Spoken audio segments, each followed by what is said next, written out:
I'll share something that might catch you off guard. This year's UEFA Champions League Group Stage Draw marks a significant moment. This is the first draw in 20 years without Lionel Messi or Cristiano Ronaldo. 20 years. Feel old yet? The two greatest left Europe in one of the biggest scenes of the world, UEFA Champions League. Messi is busy conquering the USA right now while Ronaldo is crashing the Saudi competitions. It feels weird right now, but we will get used to it. The group stage is right around the corner, and we're here to dive into the crystal ball of predictions. We are going to check what might happen during these matchups with the new squads, favorites, underdogs, and more. Let's start with Group A. Group A promises to be a battle of giants. Bayern Munich, Manchester United, Copenhagen, and Galatasaray. Each team brings a unique flavor to the mix. Expect fireworks in this group. Bayern Munich is of course the favorite one here, with considerably the best squad in the world right now. Last year there were a lot of alarms belling for the defense and forward. Just remember Upamecano's mistakes against Manchester City last year, and also their striker was Choupo-Moting, who is a great player but not even close to Bayern level. They transferred Rafael Guerreiro from Dortmund, Kim Min-jae from Napoli, and Harry Kane from Tottenham. We expect no surprise for the number one. Manchester United has been a very interesting team for the last 10 years with lots of ups and downs, but mostly downs. They clearly needed a solid striker and they signed Rasmus Højlund from Atlanta. Surprisingly, De Gea didn't extend his contract with the Red Devils, and they signed Andre Onana with high expectations. The connection between the defense and Onana did not give good signals though. Therefore, we don't see them as the clear number two, especially with Galatasaray's new arrivals this summer. Mauro Icardi, Wilfried Zaha, and Hakim Ziyech. It's really hard to bring this much quality in the same transfer window. They struggled a bit against Molde during the eliminations, but we will see if they can also bring the chemistry. Copenhagen is also a dangerous team with their experience for years. They belong to the Champions League. Even if we think this will give them a slight advantage, they will experience big challenges in Group A. You can imagine it by checking the squad values. So here are the predictions about Group A. Here we go. I think Gala can make a surprise if they can create the chemistry between their new stars. Tell me your predictions in the comments as well. Let's go to Group B. We have a showdown here.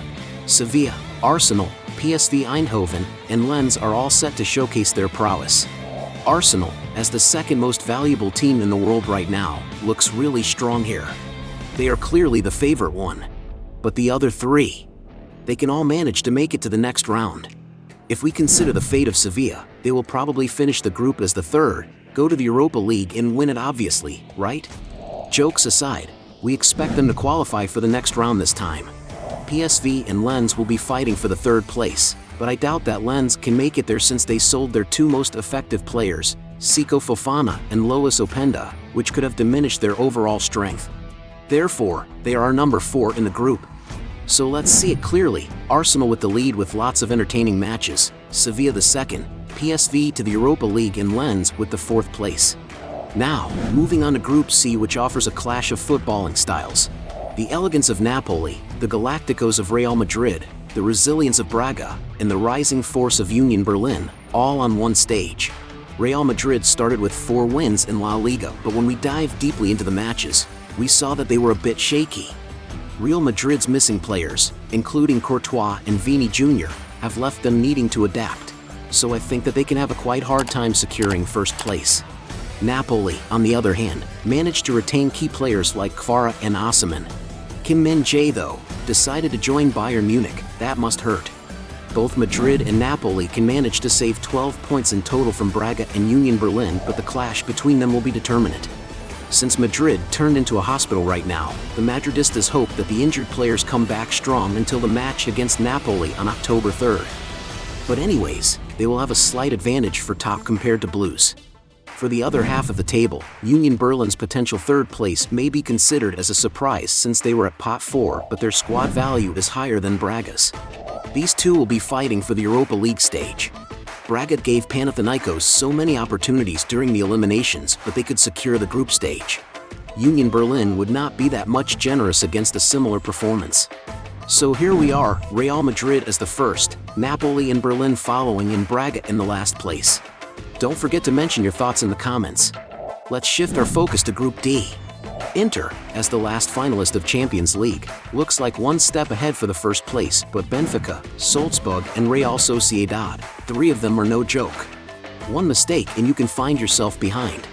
Last Portuguese champions Benfica kept their effective players in the squad, and they also transferred Orkun Kökçü from Feyenoord and brought their old star Angel Di Maria back home. They look really scary on paper right now. Last year, Benfica and Inter faced with each other in the Champions League quarter-finals, and Inter managed to pass their opponent. Inter lost 2 of the big names from that squad, Andre Onana and Marcelo Brozovic. Don't get me wrong, they still have a solid team, but we can expect a surprise from Benfica to lead the group. For the other half of the table, Salzburg may struggle a bit since they lost 3 of their young talents this window, Benjamin Sesko, Nicolas Seewald and Noah Okafor. So here is the final look of our prediction. Benfica to lead, Inter as the second, Sociedad third and Salzburg the last. Let's dive into the Group E. Feyenoord, Atletico Madrid, Lazio, and Celtic promise to deliver thrilling encounters. However, Atletico stands out as the top picks, armed with their trademark defensive solidity. Both Feyenoord and Lazio have a tendency to play more like open games, while Simeone likes to play a low-risk defensive style with amazing transition sets. You can see Atletico's last 7-0 win against Rayo Vallecano. They do not even have the lead in ball position. For the second position, Lazio have more advantage compared to Feyenoord and Celtic.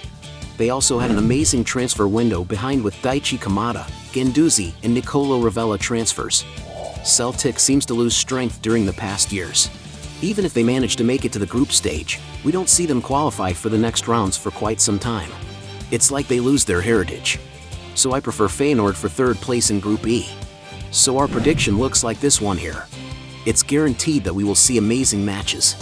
Now, moving on to Group F. We have a European spectacle here with Paris Saint-Germain, Borussia Dortmund, AC Milan, and Newcastle United. This group is a football fan's dream come true. But I believe none of the clubs would like to face each other in the group stage. It will definitely be the most competitive group of this year, and maybe even for the past 5 years. Milan and Newcastle matches will be interesting since Tonali will face his beloved former club.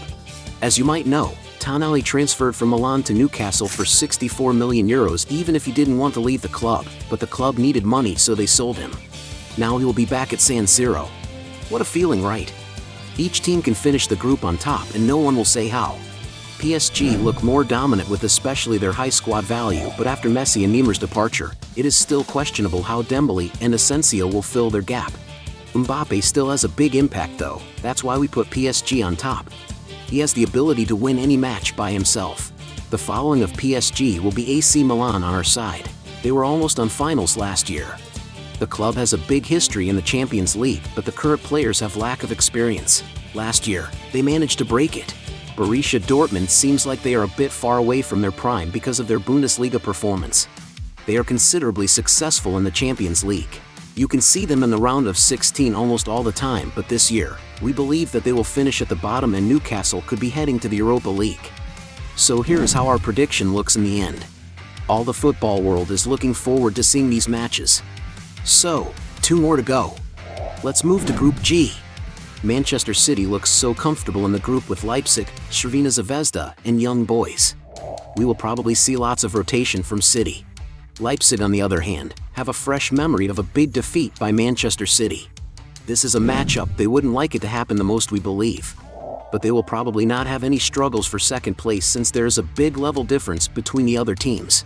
For the third place though, the matches between Young Boys and Crvena Zvezda will be on fire. We look forward to the match in Serbia. Always love crazy fans. 2 balanced teams with completely different playstyles will be facing each other with potentially great matches in high tension. We will take our chances on Young Boys, but the levels are so close. Let's have a look at our prediction at the finish of the group stage. City for the easy win, Leipzig for easy second place, Young Boys for the Europa League and Crvena as the last place. We are ready to move for the last one. Let's see Barcelona in Group H. They will be facing Porto, Shakhtar Donetsk and Antwerp. Similar to Manchester City in Group G, Barcelona will be the front runners in Group H. They could get the wins as the big favorites for all matches, except the match in Portugal. Porto can cause trouble for them. The Portuguese team also looks strong among the others for second place. Old Shakhtar was a really dangerous team and could be competing for second place, but they have significantly weakened due to recent events. We believe that they can make it for third place, passing Antwerp anyways. So here are our predictions at the end. Barcelona in the first place, Porto follows as the second, Shakhtar to go to Europa League and Antwerp in the fourth place. Here are the group stage matches schedules. First games will be played on September 19th and 20th. And the second matches will be played on October 3rd and 4th. Take the screenshot of our predictions, and we will be waiting for you here after all 6 Champions League weeks. Risks are taken. Do you think our predictions will come true? We're excited to see how these matches unfold, and we hope you are too. Remember to share your predictions in the comments, and don't forget to subscribe for more football content. Stay tuned for the matches starting on September 19th and 20th, and may the best teams advance to the next stage. Until next time, football fans, take care and enjoy the beautiful game.